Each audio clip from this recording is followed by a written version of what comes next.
యోగాతో బరువు తగ్గడం సులభం కేవలం 21 రోజుల్లో. నమస్తే గురుజీ. నమస్కారం అమ్మా. గురుగారు, అసలు అవసరానికి అర్జెంటుగా డబ్బులు కావాలంటే అసలు ఏం చేయాలంటారు? ఏ మంత్రం పఠిస్తే డబ్బులు వస్తాయి? తప్పకుండా అమ్మా, మంచి ప్రశ్న వేశారు. అందరికీ అవసరం ఉన్నటువంటి ప్రశ్న ఇది. అవును. ముందుగా శ్రీ మహాగణపతి దేవత విన్నమ్మ చూసే భిక్షబంధువులకు అందరికీ నమస్కారం. అర్జెంటుగా మన ఇంట్లో డబ్బు రావాలి అంటే పెళ్లికో చదువుకో ఇంక దేనికైనా కూడా కావాల్సి వస్తుంది. ఆ సమయంలో మనము బంగారం కుదవబెట్టి ఉంటాము, ఇల్లు తాకట్టు పెట్టి ఉంటాము, ఇంకేదో చేసుకొని ఉంటాము. అయినప్పటికీ కూడా మనకు అది రావటం లేదు. అది ఏం చేయాలనేది కూడా అర్థం కాదు. ఆ సమయంలో 10 మంది అడిగినప్పటికి కూడా మీకు దొరకదు. సో అర్జెంటుగా మీకు డబ్బు రావాలంటే నేను చెప్పిన వంటి చిటిక మీరు పాటిస్తే తప్పకుండా మీకు డబ్బులు పుడతాయి. ఎప్పుడైనా కొన్ని విషయాల్లో అమ్మవారి లక్ష్మీదేవి పటం మన ఇంట్లో ఉందనుకోండి, అక్కడ అమ్మవారి దగ్గర ఒక ఎరుపు కానీ పసుపు కానీ ఒక క్లాత్ తీసుకోండి. ఆ క్లాత్ వేసుకొని 5 ద్రవ్యాలు వేసి మీరు అక్కడ దీపం ముట్టించాలి. ఎటువంటి ద్రవ్యాలు అప్పుడే పచ్చకర్పూరము ఒక 10 గ్రాములు, లవంగాలు 10 గ్రాములు, ఇలాచీ 10 గ్రాములు, పట్ట 10 గ్రాములు, మరియు అదే విధానంగా జవాదు ఒక 10 గ్రాములు. ఈ 5 ఐటమ్స్ మీరు ఆ ఎరుపు కానీ పసుపు రంగులో కానీ ఉన్నటువంటి బట్టలు వేసి ఒక మూటలాగా కట్టి దానికి ఒక వత్తిలాగా చేయాలి. వేసిన తర్వాత 3 రకాలైనటువంటి నూనె, ఆవు నెయ్యి, నువ్వుల నూనె, విప్ప నూనె, ఈ 3 కూడాను పోసి ఆ దీపార్థన అమ్మవారి దగ్గర పెట్టండి. మీకు 48 గంటల్లో మీరు కోరినంత రాకపోయినప్పటికి కూడా డబ్బులు ఏదో రూపంగా మీకు సాయం అవుతుంది. ఇది 100% సత్యం. దానికి ఒక మంత్రం ఉంటుంది. ఆ మంత్రానికి మీరు నాకు కాల్ చేస్తే నేను మీకు ఆ మంత్రం ఇస్తాను. అంటే ఆ దీపం పెట్టి ఆ మంత్రం చెప్పి 108 సార్లు స్మరణించుకోవాలి. ఊరికే మన గాలిలో దీపం పెడితే కూడా ఆరిపోతుంది. పవర్ ఉండాలి, దేనికైనా ఒక పవర్ ఉండాలి. ఇప్పుడు ఒక కాంతి వెలుగుతుంది, ఒక లైట్ వెలుగుతుంది అంటే దానికి ప్లగ్ పెడతాము, స్విచ్ పెడతాము, ఆన్ చేస్తేనే వస్తుంది. కానీ మనం ఊరికే దీపం పెడితే కాదు, దానికి మంత్ర సాధన అనేది చాలా అవసరం. ఈ మంత్రం వేసుకుంటే మీకు అద్భుతమైనటువంటి ఫలితం లభిస్తుంది. దానికి కావాల్సినటువంటి ఏ దిశలో పెట్టాలన్నా కూడా మీరు కాల్ చేసి చెప్తాను. అంటే ఇది ఒకే దిక్కులో పెట్టాలి, ఇలానే పూజ చేయాలి అని ఖచ్చితంగా ఉంటుందమ్మా. ఇప్పుడు వచ్చేసి అమ్మవారిని మనం దక్షిణం సైడ్ కూర్చోబెట్టి ఉత్తరం వైపు చూడాలి. లక్ష్మీదేవి గారిని, ఆవిడ గారిని ఒక పీఠంలో కూర్చోబెట్టి పట్టు వస్త్రాలు పెట్టి బియ్యం వేసి అమ్మవారిని పటం పెట్టాలి. వేసి అక్కడ తమలపాకులు, ఆకు, ఒక్క పెట్టేసి వివిధమైనటువంటి పండ్లు పలహారాలు పెట్టేసి అమ్మవారికి ఎదురుగానే ఆ ప్రత్యేకంగా మట్టి పాత్రలోనే ఆ ఒక పదార్థాలన్నీ కూడా పోసి దాంట్లో ఆ వత్తి పెట్టేసి ఆ ఒక నూనెలు 3 రకమైన నూనె. ఇంకొక డౌట్ కూడా వీళ్ళకు ఉంటుంది, ఎన్ని రోజులు వెలిగిస్తుండాలి అప్పుడే. అవును, మీకు డబ్బులు వచ్చేదాకా వెలిగిస్తుండండి. సో ఇది ఇంత అంత అని ఉండదు. భగవంతుడికి ఎంతవరకు మనం సేవ చేసుకుంటే అంత. అంటే ఇది సంఖ్య వచ్చేసి 11, 21, 41 రోజు పాటుగా ప్రతిరోజు వెలిగించాలి. అంటే ఆ గురుగారు మరి గాలి కారిపోతుంది కదా అంటారు. అది 10 నిమిషాలు వెలిగినా పర్వాలేదు, దానికి కంగారు పడే విషయం ఏం లేదు. ప్రతి రోజునే పెట్టాలి. అది 11 రోజులు కానీ 21 రోజులు కానీ 41 రోజులు కానీ పెట్టండి. మీరు అడిగిన కన్నా రెట్టింపులు అమ్మవారు అనుగ్రహిస్తుంది. గురుగారు, మీరు చెప్పినట్టు 11 రోజులు 21 రోజు పూజ చేసిన తర్వాత ఈ దీపం పెట్టిన తర్వాత ఆ పదార్థాలు, ఆ దీపం అవన్నీ ఏం చేయాలి? చాలా చక్కగా అడిగారమ్మా. ఎందుకంటే వాళ్ళు అడగలేనివంటి ప్రశ్న మీరు అడుగుతున్నారు. అంటే వాళ్ళ రూపం ప్రతిరూపంగా మీరు అడుగుతున్నారు కాబట్టి తప్పకుండా నేను చెప్తాను. అయితే ఇక్కడ ఏం కనపడుతుందంటే మీరు చేసినటువంటి వ్రతం చేసినటువంటి ఏదైతే ఆచారం ఉంటుందో శాంతి అవసరం. శాంతి అవసరం అంటే ఒక 11 మంది మహిళలు కానీ ఒక 5 మంది మహిళలు కానీ మీకు శక్తికి తగినంత వాళ్ళని పిలిపించి పసుపు కుంకుమతో వాయినాలు ఇచ్చేసి మీరు ఏదైతే అమ్మవారిని పెట్టారో ఆ పంచహారతి ఇచ్చేసి యథాస్థానం చేసుకోండి. మీరు ఒకవేళ ఆ ప్రార్థనని ఆ ఒక పదార్థాన్ని ఏం చేయాలంటే నీటిలో నిమజ్జనం చేసేయాలి ఏమ్మా. తర్వాత అక్కడ పెట్టినటువంటి బియ్యం ఏదైతే ఉందో అక్కడ పెట్టినటువంటి తమలపాకు, ఆకు, ఒక్క ఏదైతే ఉందో అది ఆకు ఒకవేళ ఎండిపోయింది అనుకోండి, ఆ ఒక్కల పైన పక్కన పెట్టినటువంటి డబ్బులు ఏదైతే 9 రకాలైనటువంటి డబ్బులు పెడతాం రూపాయి బిళ్ళలంతా కూడా. ఆ బియ్యం అవన్నీ కూడా ఒక ఎరుపు బట్టలో కట్టుకొని మీ ఇంటి గుమ్మానికి ఏలాడిస్తూ ఉండాలి. నిత్యం ప్రతి శుక్రవారము మంగళవారం నాడు ఆ ఒక మూటకు నిరంతరంగా ధూపాన్ని పట్టిస్తూ ఉండాలి. ఆ లక్ష్మి శక్తిని ఆకర్షిస్తుంటుంది. ఆ మంత్రోచ్చరణతో చేసినటువంటి ఒక పవర్ ఏదైతే ఉందో తంత్రబలానికి మంత్రబలానికి యంత్రబలంతో పాటు ధనం కూడా ఇంట్లో నిరంతరంగా ఉంటుంది. అది అక్షయగా అంటే ఇన్స్టెంట్గా మీకు డబ్బులు కురవడానికి బాగా అవకాశం ఉంటుంది. ఓకే గురుగారు, చాలా అద్భుతంగా వివరించారు. ఈరోజు ప్రజెంట్ ఉన్న జనరేషన్లో డబ్బులు అవసరం లేని వాళ్ళంటే ఎవరూ లేరు. మీకు దీనికి సంబంధించి ఏమైనా డౌట్స్ ఉంటే కూడా కింద స్క్రీన్ పైన గురువుగారి నెంబర్ స్క్రోల్ అవుతూ ఉంటుంది.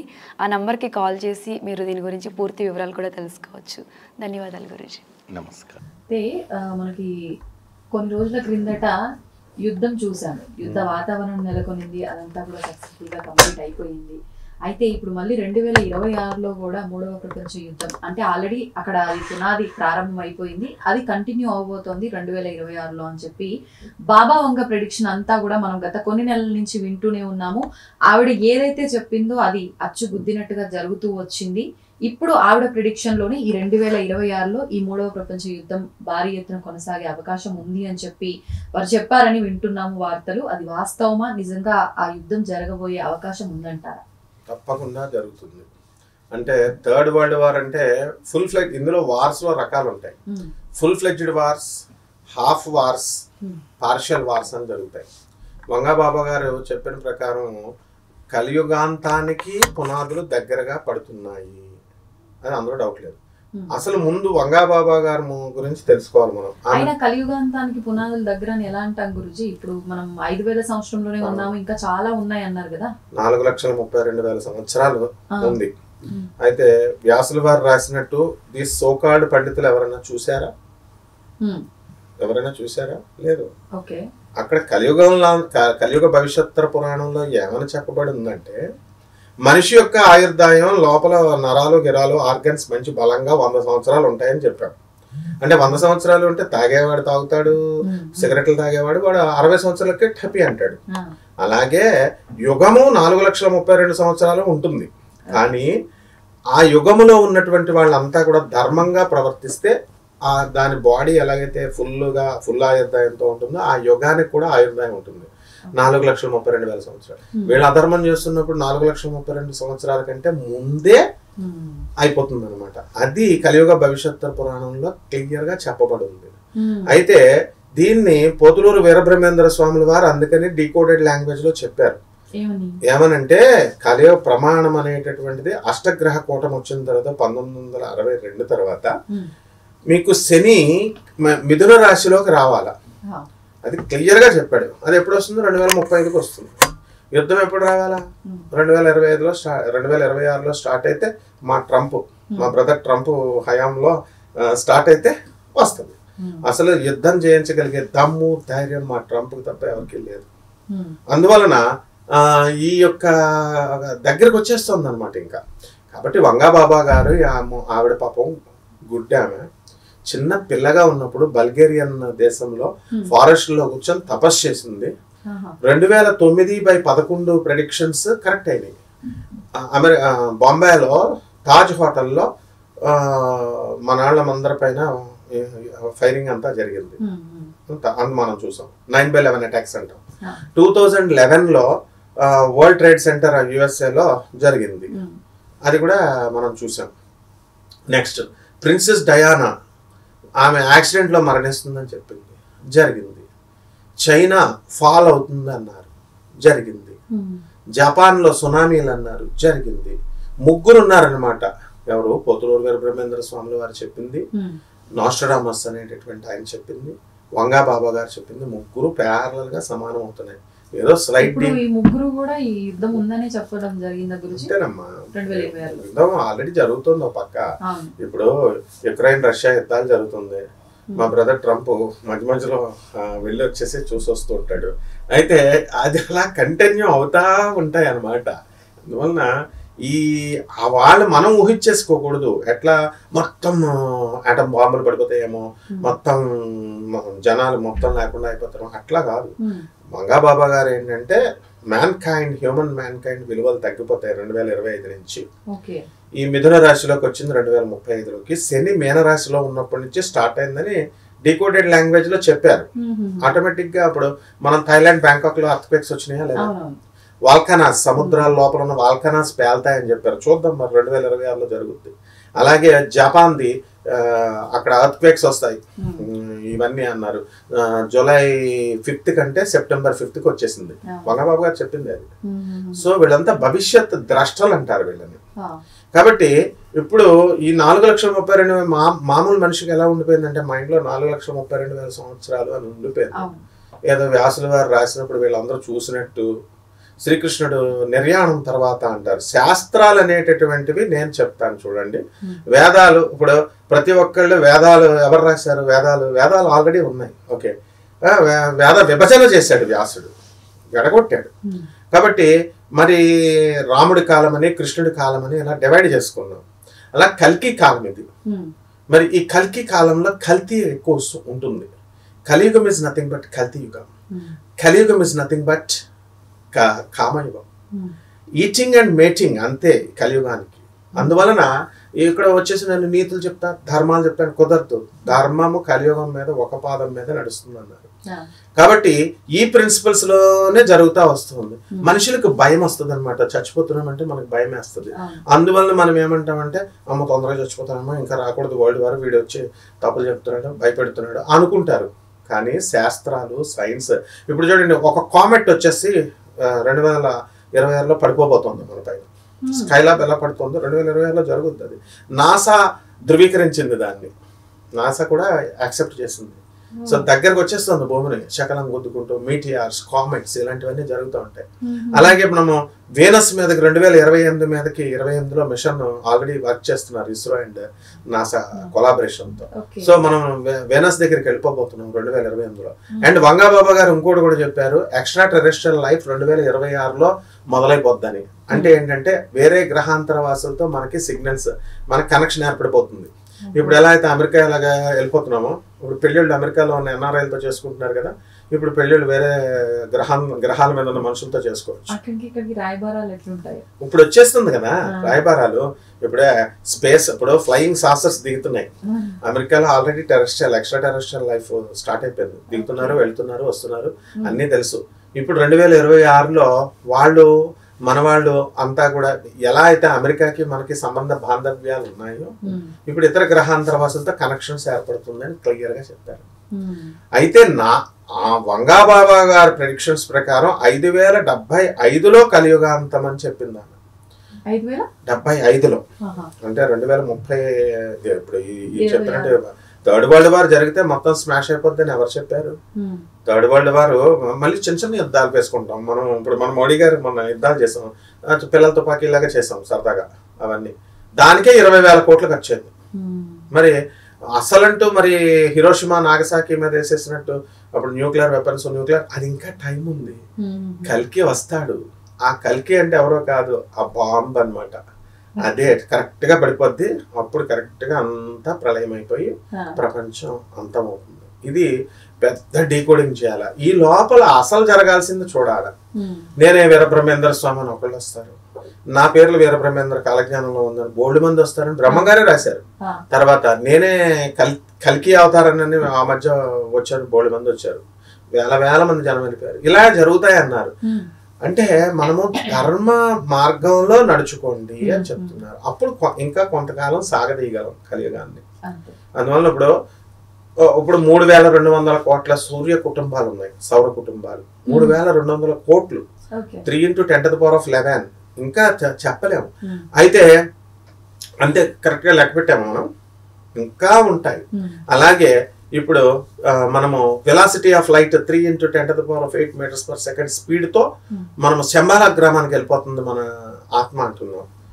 మరి speed of thought, speed of light, ఇవన్నీ ఇమాజినేషన్స్ కాదు.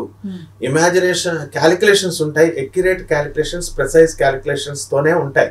అలా దీనికి ఒక మెథడాలజీ ఉంటుంది. అలాగే ఈ కలియుగాంతానికి ఇది మేధావులు డిస్కస్ చేయాల్సింది. కాబట్టి ఈ మేధావులు అంటే ఎవరు? మనమే, నువ్వు నేనే. నేను ఐఐటి మెడ్రాస్లో పిహెచ్డి చేశాను, ఇంకెవడో డిస్కస్ రమ్మను, ఎవడొస్తాడో చూస్తాను. తర్వాత అధర్ముని మీద పండితుండి నేను, రమ్మను. మరి అవన్నీ డీకోడ్ చేసుకోవాలి. అప్పుడు మా గురువులు చెప్పినవి అందరూ కూడా పెద్దలు చెప్పినవి, పోతులూరు వీరబ్రహ్మేంద్ర స్వాములే కాదు, ఇప్పుడు మన గురువులు అందరూ ఎవరు చెప్పినా కూడా అదే చెప్తున్నారు. మామూలు జనం ఏంటంటే మెసేజ్ ఇస్తున్నారు, ధర్మ మార్గంలో నడుచుకుంటారా బాబు అని. అవి జరిగే ప్రళయాలు జరుగుతాయి. అందువల్ల ఇదమ్మా, అందువల్ల యుక్రెయిన్ ఈ యొక్క రష్యా యుద్ధం జరగబోతోంది. ఆ రష్యా యుద్ధాలకి జరుగుతుందా లేదా? ఇప్పుడు మొదటి ప్రపంచ యుద్ధం తీసుకున్న, రెండో ప్రపంచ యుద్ధం తీసుకున్న కొన్ని సంవత్సరాల పాటు కూడా యుద్ధం జరుగుతూనే వచ్చింది. అది ముగింపు అవడానికి కొన్ని సంవత్సరాల కాలం. ఎగ్జాక్ట్లీ. మరి ఇప్పుడు ఈ యుద్ధం గురించి కూడా అసలు ఎంతకాలం జరిగే అవకాశం ఉంది, జన నష్టము ఇదంతా ఎలా ఉంది, ఏంటి ఆ ప్రెడిక్షన్ లో ఏమైనా ఉందిగా? మా వంగా బాబా చెప్పింది. మన వంగా బాబా 2026 నుంచి ప్రారంభమై 2035 వరకు వస్తుంది. 9 సంవత్సరాల దాదాపు. ఎన్ని సంవత్సరాలు? 36 నుంచి 2026 నుంచి 2035, 9 years. అప్పుడు కూడా ఆ ప్రపంచ యుద్ధాలు అలాగే. అందుకనే కదా మొన్న మోడీ గారు యుద్ధం చేయకుండా చేయడానికి ఏంటి కారణం? మొన్న ఆయనకి 3వ యుద్ధం చేసి పెట్టేద్దుడు ఆయన. ఆయనకి తెలుసు ఎప్పుడు పెట్టాలి ఎప్పుడు పెట్టకూడదు అని. మన మోడీ గారి హయాంలోనే జరుగుద్ది ఇది కూడా. ఎందుకంటే మోడీ గారు కారణ జన్ముడు. ఆయన ఇప్పుడు మనకి దేశాన్ని వరల్డ్ 3rd సూపర్ పవర్ గా చేశారు. ఇప్పుడు మన ట్రంప్ గారు H1B వీసాలు ఉన్నాయి, దానికి రేట్లు ఎక్కువ పెట్టారంటున్నారు. $1,00,000. పేదవాళ్ళ జోలికి రాలేదు ఆయన, స్టూడెంట్స్ జోలికి రాలేదు. High skilled highly paid students కి వర్క్ చేసుకోవడం కోసం వెళ్ళే వాళ్ళకి పెడుతున్నారు. కాబట్టి అలాంటి పాలసీస్ లో భాగంగా మనము ఇవన్నీ జరుగుతూ ఉంటాయి, వాదనలు ఉంటాయి. మీరు 100 రూపీస్కి 20 రూపీస్ ఇస్తారు పేమెంట్, 100 రూపాయలు పని తీసుకొని, కాబట్టి ఇండియన్ మేధస్సును అంతటి కూడా పిండుకుంటున్నారని. అది కరెక్టే వాదన. అలాగే మరి ఇప్పుడు మనం ఒక బిజినెస్ స్టార్ట్ చేసాం, ఒక ఇంట్లో మంచి హోటల్ క్లిక్ అయింది, ₹1,00,000 రెంట్. వాడు ఏం చేస్తాడు, 2 సంవత్సరాలు అయిన తర్వాత ఓనరు బ్రీచ్ ఆఫ్ కాంట్రాక్ట్ చేసి కాంట్రాక్ట్ తగ్గించి 2 లక్షలు పెడతాడు. తీసుకోమా ఏరే కావాలన్నప్పుడు అలా కావాలనుకున్న వాళ్ళు వెళ్తారు. అలాగే మనకి ఈ యొక్క ట్రంప్ గారి హయాంలోనే, ఈ యొక్క మోడీ గారి హయాంలోనే ఖచ్చితంగా యుద్ధం జరుగుతుంది. యూరప్ ప్రధాన కేంద్రం అవుతుందని చెప్పింది వంగా బాబా. ఆల్రెడీ యూరపే అప్పుడు జరుగుతుంది, రష్యా దేశం అక్కడి నుంచే జరగబోతుంది. కాబట్టి దీనికి మనం భయపడకుండా రెడీగా ఉండాలన్నమాట యుద్ధానికి. ఇప్పుడు మీకు ఒక వింత చెప్తాను. అమావాస్య రావాలంటే 15 రోజులు పడుతుంది కదా. అసలు దేవీ నవరాత్రులు ఎన్ని రోజులు జరిగింది యుద్ధం? 9 రోజులు జరిగింది.